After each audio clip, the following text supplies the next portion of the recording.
Sir ఒక ముస్లిం బాలుడికి రామ్ రహీం అని పేరు పెట్టడం, అది కూడా నిన్న మంచి ముహూర్తంలో పుట్టారు అని చెప్పి పేరు పెట్టారు. దీన్ని ఎలా చూడొచ్చు అంటారు మనం? అంటే ఒక రకంగా దేశం అంతా కూడా భారతీయత అనే పేరుతో అందరినీ ఒక్కటి చేసేటువంటి ఒక ప్రయత్నం జరుగుతోంది. ఆ ప్రయత్నంలో భాగంగానే ఎవరికి వాళ్ళు మేము మేము ఈ మూడ్లో ఉన్నాము అని చెప్పే ప్రయత్నం చేస్తున్నారు. అందులో భాగంగానే వాళ్ళు ఆ పేరు పెట్టారు, ఈ రామ్ రహీం అని. అంటే మేము ఎక్నాలెడ్జ్ చేస్తున్నాము అని చెప్పడం.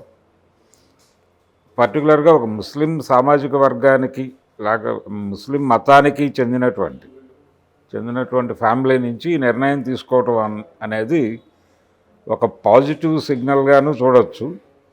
వాళ్ళల్లో పేరుకుపోయినటువంటి భయానికి గుర్తుగా కూడా చూడవచ్చు. అంటే వాళ్ళు ఏదో రకంగా మనం వీళ్ళతో కొంచెం సయోధ్యగా వెళ్ళటం బెటరు అనే అభిప్రాయంతో ఉన్నారు. ఆ అభిప్రాయంతో ఇలాంటి పేర్లు వస్తాయి. ఇంకా ఈ ట్రెండ్ మొదలవుతుంది. అంటే మొన్నటిదాకా బీజేపీ వ్యూహం ఏంటంటే భారతదేశంలో ఉన్నటువంటి హిందువులందరినీ ఒక్కటి చేసి ఏకాత్మత యజ్ఞం అని చెప్పి అద్వానీ గారు ఆ రోజుల్లో చేశాడు 80లో. ఆ యజ్ఞం ద్వారా హిందూ ఓటర్లందరినీ ఒక తాటి మీదకు తీసుకొచ్చి నెమ్మదిగా హిందూ ఓట్ల ఆధారంతోనే మనం గెలిచేయచ్చు అనుకున్నారు. ఇప్పుడు కొంచెం మూడ్ మార్చి భారతీయత అంటున్నారు. భారతదేశంలో ఉన్నటువంటి వాళ్ళందరూ కూడా రాముడిని కొలవాలి అనేటువంటి పరిస్థితికి తీసుకొచ్చి అంటే ఆ మధ్యకాలంలో ఆయన ఫరూక్ అబ్దుల్లా ఒక మాట అన్నాడు. ఏమన్నాడంటే రాముడు కేవలం హిందువుల దేవుడు మాత్రమే కాదు, ముస్లింలకు కూడా దేవుడే అని చెప్పాడు ఆయన చాలా స్పష్టంగా. ఈ ధోరణి ప్రబలుతోంది. ఇది సెల్ఫ్ ఐడెంటిటీలను కూడా వదిలేసి వాళ్ళు హిందూ ఐడెంటిటీస్తో ముందుకు నడిచే ప్రయత్నం చేస్తున్నారు. దీన్ని ఈ దేశంలో పెరిగిపోతున్నటువంటి ఒక రకంగా హిందూ మతోన్మాద దురాక్రమణగానే భావించాలి. ఇది విస్తరణవాదంలో భాగమే. ఒక రకంగా మతపరమైన విస్తరణవాదం అనొచ్చు. దీన్ని మతపరమైనటువంటి సామ్రాజ్యవాదం అని కూడా అనొచ్చు. పక్క మతాలన్నీ కూడా సరెండర్ అవుతున్నాయి. ఇప్పుడు టోటల్గా అన్ని మతాలు ఇప్పుడు రేపొద్దున ఎవరో రామ్ క్రీస్తు అని కూడా పేరు పెట్టచ్చు ఒక క్రిస్టియన్ కమ్యూనిటీ నుంచి, లేకపోతే ఒక సిక్కు కమ్యూనిటీ నుంచి గురు గోవింద్ రామ్ సింగ్ అని పెట్టచ్చు. ఇలా ఎలాగైనా జరగచ్చు. అంటే ప్రతి ఒక్కరూ కూడా రాముడిని ఐడెంటిఫై చేసుకోకపోతే కుదరని పరిస్థితి కల్పించారు. ఈ కల్పించటం అనేది వాంటెడ్గానే చేశారు. వాళ్ళు అక్షింతల పంపిణీ కార్యక్రమం జరిగింది దేశవ్యాప్తంగా. ప్రతి ఇంటికి ప్రతి గడపకి వాళ్ళు అక్షింతలు పంపిణీ చేశారు. ఈ బాధ్యతలు అప్పచెప్పారు. లోకల్గా ఉన్నటువంటి కార్యకర్తలకి అప్పచెప్పారు ఈ బాధ్యతలు. వాళ్ళు ఒక్కొక్కళ్ళు ఒక 3-4 వీధులు డిస్ట్రిబ్యూట్ చేసుకుని ప్రతి గ్రామంలోనూ ప్రతి టౌను ప్రతి నగరం అన్ని చోట్ల చేశారు. ఈ క్రమంలో వీళ్ళు వెళ్ళి తలుపు కొట్టినప్పుడు అవతలవాడు ముస్లిం అయి ఉంటే తలుపు తెరిచిన వాళ్ళు వీళ్ళతో ఎలా హ్యాండిల్ చేయాలంటే మేము ముస్లిమ్స్ అండి అని చెప్తే తెలుసు మాకు, అయినప్పటికీ వచ్చాము అని మాట్లాడుతున్నారు వీళ్ళు. ఎప్పుడైతే వీళ్ళు డైలాగ్ ఓపెన్ చేశారో మాట్లాడకపోతే ప్రమాదం అనే భయం వాళ్ళని ఆవరిస్తుంది.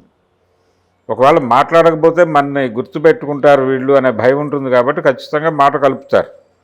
కలిపిన తర్వాత ఈ అక్షింతలు మీరు వేసుకోవాలి, బలానా రోజు బలానా టైంకి టీవీలో లైవ్ చూసి అక్షింతలు వేసుకోండి అంటే వేసుకుంటారు. వాళ్ళు వేసుకున్నావా లేదా అనేది కూడా చెక్ చేస్తున్నారేమో అనేటువంటి భయం వాళ్ళలో నింపగలిగారు వీళ్ళు.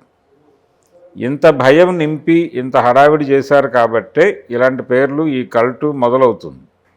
దీన్ని మత సామరస్యంగా భావించేవాళ్ళు భావించవచ్చు.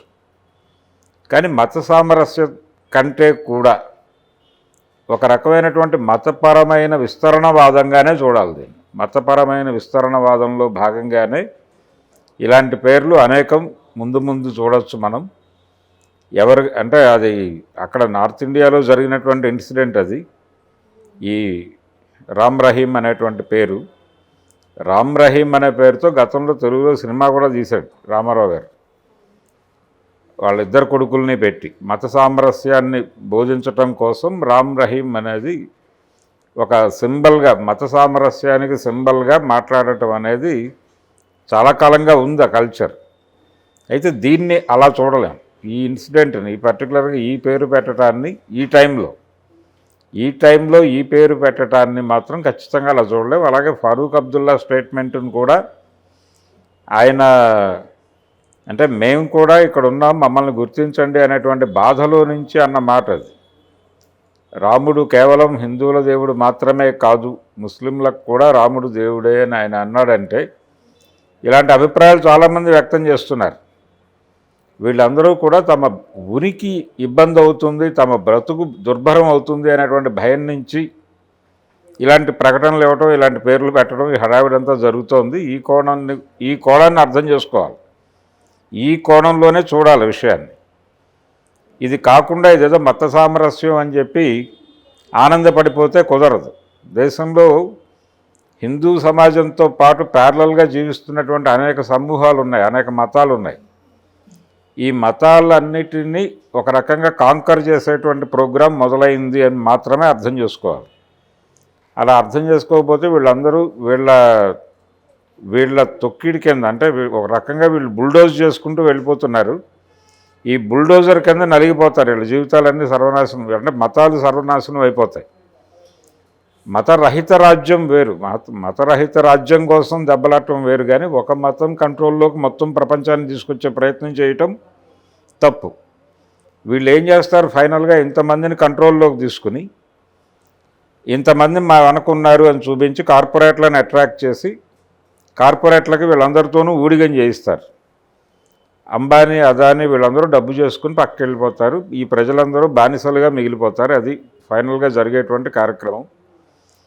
ఇప్పుడు ఈ పేర్లు ఇవన్నీ చూడటం ద్వారా వాళ్ళు రేపు పార్లమెంట్ ఎన్నికల్లో విజయావకాశాలు బలపడుతున్నాయని భావిస్తున్నారు బీజేపీ వాళ్ళు. అంటే 350 గెలిచేయగలం మళ్ళీ. వైనాట్ 170 అన్నాడు ఆయన జగన్మోహన్ రెడ్డి. ఇప్పుడు వైనాట్ 400 అనే పరిస్థితికి బీజేపీ వెడుతోంది రాముడు తర్వాత. ఒక రకంగా ఇప్పుడు రాముడి మీద భారం వేసి వాళ్ళు పార్లమెంట్ ఎన్నికలకు వెళ్తున్నారు. రాముడే గెలిపిస్తాడు, అంటే రాముడు పేరుతో ఇంటింటికి పంపిణీ చేసిన అక్షింతలే గెలిపిస్తాయని నమ్ముతున్నారు వాళ్ళు. కాబట్టి వైనాట్ 400 అనే మూడుకి బీజేపీ వెళ్ళిపోతున్న పరిస్థితిని కూడా ఇప్పుడు ఈ పేర్లు ఇవన్నీ చూడటం ద్వారా వాళ్ళు రేపు పార్లమెంట్ ఎన్నికల్లో విజయావకాశాలు బలపడుతున్నాయని భావిస్తున్నారు బీజేపీ వాళ్ళు. అంటే 350 గెలిచేయగలం మళ్ళీ. వైనాట్ 170 అన్నాడు ఆయన జగన్మోహన్ రెడ్డి. ఇప్పుడు వైనాట్ 400 అనే పరిస్థితికి బీజేపీ వెడుతోంది రాముడు తర్వాత. ఒక రకంగా ఇప్పుడు రాముడి మీద భారం వేసి వాళ్ళు పార్లమెంట్ ఎన్నికలకు వెళ్తున్నారు. రాముడే గెలిపిస్తాడు, అంటే రాముడి పేరుతో ఇంటింటికి పంపిణీ చేసిన అక్షింతలే గెలిపిస్తాయని నమ్ముతున్నారు వాళ్ళు. కాబట్టి వైనాట్ 400 అనే మూడుకి బీజేపీ వెళ్ళిపోతున్న పరిస్థితిని కూడా